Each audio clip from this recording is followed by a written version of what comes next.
Yan, so good morning mga farmers. Welcome back to my channel, Search at the Farmer, ang gurong magsasaka ng Sibungas, Cebu, Philippines.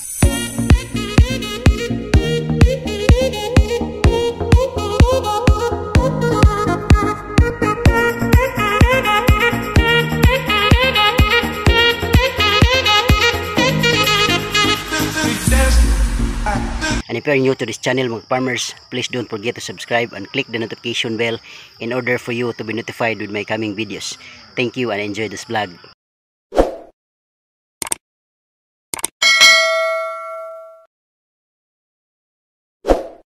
Okay, so for today's video mga farmers, sa vlog na to ay ipapakita ko po sa inyo yung isa sa sikreto kung bakit maganda ang ating mga ampalaya. Kaya samahan niyo po ako mga farmers. Ngunit bago po ang lahat, shout out po sa ating mga tagapagsubaybay all throughout Luzon, Visayas and Mindanao. Most especially to my mentors in ampalaya farming. Shout out Agaw Pino Yongrin Kaminadi aka Pinos Vlog. And also shout out Agaw Jupil Montañez Alcuba aka Jupil the Farmer anak ni Matoy. So subscribe nyo po sila sa kanilang YouTube channel para po meron kayong matutunan about ampalaya farming. And also shout out sa ating mga tagapagsubaybay dyan sa Barangay Duguan, Sibungas, Cebu, sa Redondo family, Lolo Alberto Redondo, Lola Joy Redondo, kay Ate Janice Francisco, Ate Ivy Sibilia, at saka kay Ate Tessa Sordilia, at kay Pete Andrew Sibilia. So shout out po sa inyong lahat dyan, Redondo family. Okay, shout out Jojo the Farmer, shout out also Boss Ayan Vlogs ng Kagay, Sibungas, Cebu, and also shout out Boss Wilson TV, shout out Sarge TV, Lugalag and Akbaros, at sa lahat pa ng hindi natin nabanggit, shout out po sa inyong lahat. Maraming salamat sa pag-subscribe and also sa pagsubaybay dito sa ating channel. Maraming salamat at tara na. Yan, so good morning mga ka-farmers. For today's vlog mga ka-farmers ay isi-share ko po sa inyo yung isa sa mga sikreto kung bakit po maganda yung ating ampalaya. So ngayon it's already 68 days from the day 3 days after planting nung bumuka na yung kanyang dalawang dahon. So 68 days na ngayon, and so far sa makikita natin mga farmers, it is very evidential na yung ating ampalaya ay napakaganda. So hitik sa bunga, yan kung makikita nyo mga farmers. Ang tanong po mga farmers, paano po ito ginawa? Bakit marami ang bunga, walang yellow na mga dahon? So yan po ang sikreto na aking ibabahagi sa vlog na to. Kaya samahan nyo po ako mga farmers, dahil sasabihin ko sa inyo yung sikreto sa magandang ampalaya. Okay? So ang i-share ko po sa inyo mga farmers is land prep. So ano po ang ginawa natin sa ating land preparation para magiging maganda yung resulta ng ating pagtatanim. So tara na mga ka-farmers. Okay, so welcome back to my channel mga ka-farmers. Search at the Farmer, ang gurong magsasaka ng Sibungas, Cebu. So ngayon mga ka-farmers, tumutok po kayo mga ka-farmers dahil ibabahagi ko po yung isa sa mga sikreto kung bakit natin napaganda ng sobra yung ating ampalaya. So dito po tayo mga farmers sa area kung saan papakita ko sa inyo yung mga naging sikreto natin. So first secret natin mga farmers from land preparation is ito talaga. Yan, so kung makikita nyo yan mga ka-farmers, yan, so gabundok na ipot ng manok mga ka-farmers. Shout out pala sa Saminad Poultry dito sa aming barangay.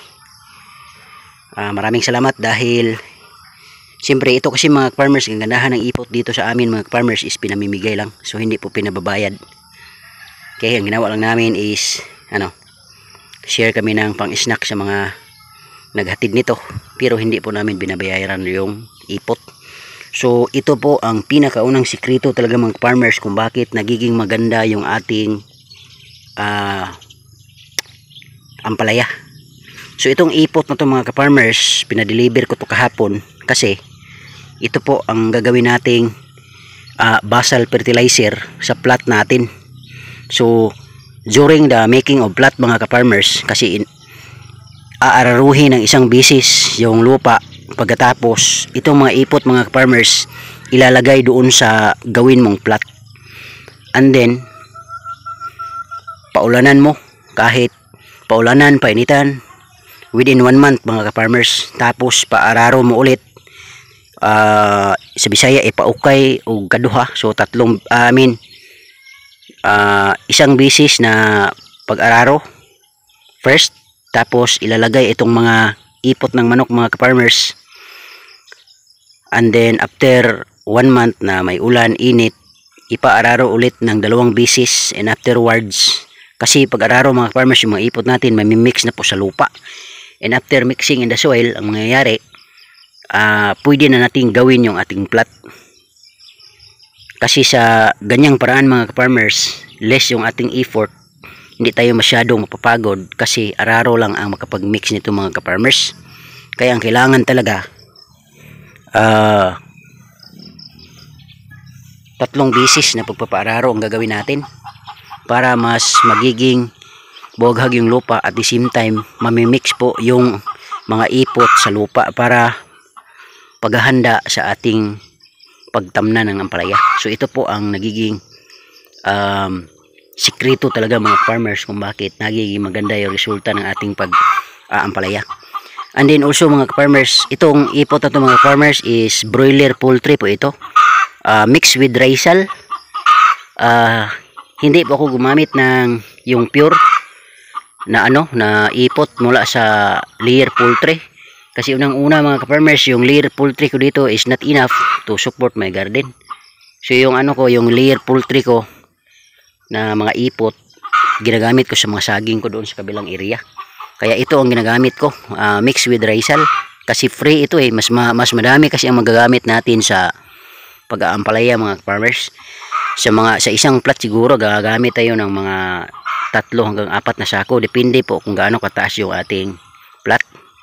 Basta importante meron po talagang mixture ng ipot ng manok yung ating plot, so bago po natin pagtamnan. And yun po ang ating isa sa mga nagiging sikreto mga ka-farmers. Once again, shout out sa ating mentor, Agaw Jupil the Farmer, anak ni Matoy, and also Agaw Pinos Vlog. Shout out mga Agaw, thank you so much for the knowledge and inspiration that I have gained from both of you. So ito ang naging resulta. So ito mga ka-farmers, ito ang gagamitin ko sa ating second project ng ampalaya, which is dito. Itong area na to mga farmers, ito yung area kung saan may mga mangga na tutumba dahil sa bagyong Odette. Kung makikita nyo, pinaano na natin, pinachinso natin, tapos dito nilagay natin yung mga kahoy. So dito mga farmers, itong mga ipot na to, dito natin gagamitin. So ito yung area na target natin first week of December, matamnan natin. Okay, so ito po yung dating area ko sa sa ginger garden ko dito.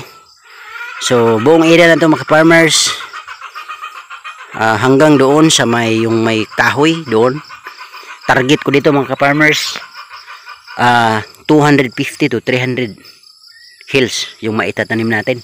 Kasi na to ini-estimate ko to, binibilang ko, magkakaroon ito ng 9 straight na plots, yung mahaba dito hanggang doon, dyan hanggang doon sa may mga niyog doon sa gilid. Tapos yung papunta doon medyo iiksi yung ating plot mga ka-farmers.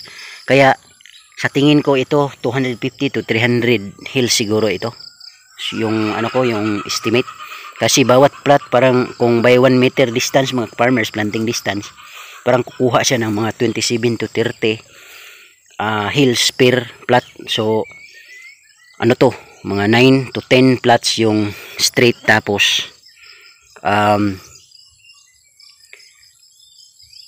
merong medyo maiksi doon, so mga 13 plots siguro ang maaari nating i-produce dito mga ka-farmers. Kaya nag-order tayo humingi tayo ng pangbasal yung ipot ng manok dito. Actually mga ka-farmers, yung mga natin is 70 sacks mga ka-farmers. Tapos merong backup din doon kasi 3 truck yung ibinigay sa atin, pero yung 2 truck naka-reserve po. kay ano sa kapatid ko, panlalagay sa kanyang mga saging din. At yung isa ko pong kapatid na seaman, meron din siyang mga saging na pwedeng lagyan niya doon. Pero anytime kung kulang yung ano natin mga farmers, yung supply, pwede po tayong humingi lang naman sa kanila. And then not a problem kasi siyempre broiler poultry, that's once a month nag-harvest sila. So ibig sabihin every month merong ipot, and every month maaari kang humingi kasi pinamimigay lang naman talaga nila ito mga farmers. So doon banda mga farmers, nagpaglinis na tayo sa ating area. Tapos dito lilinisan ko pa lang dito. Hindi masyadong malaki ang ano, maliit lang nilinisan mga farmers kasi dati na tong ano, dati nang mga nakaplat ito sa luya ko.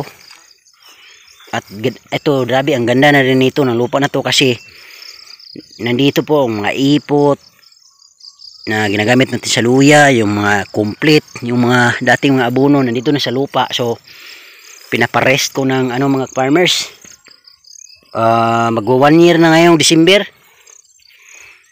na nakaano lang to, nakalatag na walang ano, kasi ang lupa kailangan po ng resting time. Kasi kung hindi mo pinapahinga yung lupa, laging tinatamnan, parang ano, nabubugbog. Kaya kung minsan hindi po nakapagbigay ng magandang ani. Kaya kailangan yung area natin is ano talaga, may rami kang area na kung saan meron kang tanim doon, tapos meron kang nakalatag lang ng mga lupa hindi ginagamit for another cropping, may matransferan ka. So ibig sabihin in the whole year round wala talagang buwan na wala kang tanim. Okay, so nandun din mga farmers yung third area ko, yung may mga lakatan na saging nandun. So pwede din yun gardenin. So mga talong pwede, mga sili pwede doon. Tapos doon sa kabila nandun yung puro saging talaga, mga almost 100 na puno ng saging nandun sa kabila. Pero dito yung focus natin mga farmers kasi yun nga, second area ng ating ampalaya. So by first week of December dito tayo tatanim. Okay, so yun po ang ating isa sa mga sikreto mga farmers. I hope meron kayong nakuhang ideya at the same time knowledge, no, na magiging sandata nyo rin pagdating ng araw kung gugustuhin nyo man na mag-ampalaya farming. Kasi ito, farming is a choice. Okay, it's a choice wherein you have to choose kasi gugustuhin mo. And also remember mga farmers, kung ayaw mo sa isang bagay, wag mo nang gawin. Kasi kung gagawin mo tapos ayaw mo pala, ang mayayari mga ka-farmers is less yung chance na maging successful. Kasi ayaw mo, ibig sabihin yung word na ayaw mo, it will drive your, kasi thought yun it's a thought, no, it will drive your body not to work. So panghihinaan ka ng loob kasi ayaw mo Ang sikreto dito, kung ano man ang gagawin mo, you have to love it, no? Mahalin mo, gustuhin mo, kasi kung gusto mo, lahat ng paraan ay pwede mong gawin. At hindi ka napapagod. Yun ang sikreto mga farmers na aking na experience bilang isang farmer. Kasi di biro ang buhay mga farmers. Isipin mo, yung management ng oras ko, grabe, napakahiktik kasi ano tayo, may trabaho tayo I am a public school teacher. So by 4:30 or 4 AM gising na ako. Papunta na ako sa garden yan mga farmers. So 4 AM hanggang mga 6:30 nasa garden ako. Tapos 6:30 onwards mga 7 is preparation for my duty. Then yun nga, from 7:30 to mga farmers, 4:30 in the afternoon duty ako. Tapos pag uwi ko mga 30 minutes makarating na ako dito sa bahay. Ayun, 5:30 to 7 nandito na naman ako sa garden. Kaya nga sabi ko, ano talaga, if you want something to happen, then you have to love it. Kasi yung pagmamahal mo sa gagawin mo, yun po ang magiging drive para magawa mo talaga at hindi ka napapagod. Kasi you are driven with positive force within the burning flame of your heart na gawin mo talaga. Ganon yung sikreto mga farmers. Okay, so I think yun lang po siguro mga farmers. At yun po yung mga Sikreto mga farmers, no? One secret na nare-reveal natin sa vlog na to, and I hope nakapagbigay tayo ng idea, wisdom, and also knowledge, no? Na grabe, I am amazed with what happened in my ampalaya garden, ano? So I know there are some troubles and circumstances na darating sa mga ilang buwan or sa mga ganitong mga paparating na mga araw, pero still, no, yung lakas ng loob natin is we have to keep burning the flame within our heart, kasi yun po ang nagbibigay sa atin ng lakas ng loob. Remember, mga farmers, we have to be very careful with our thought, no? Kasi yung thought natin, yun po ang talaga, it will be the driving force in order for the body to function well, positively. Kasi yung negative ang thought natin, that negative thought will also be driving our body to be negative. So pagod, ayaw mong gawin, so ganun talaga mga farmers. Kaya kailangan we should always make the flame within us keep on burning, para hindi ho maapektahan yung thinking natin, laging positive, and always praying to God na bigyan tayo ng wisdom for a positive output sa kung ano man ang gagawin natin. So I think that's all mga farmers. Once again, this is Sir Chad Farmer, ang gurong magsasaka ng Sibungas, Cebu, Philippines. Bye bye and thank you.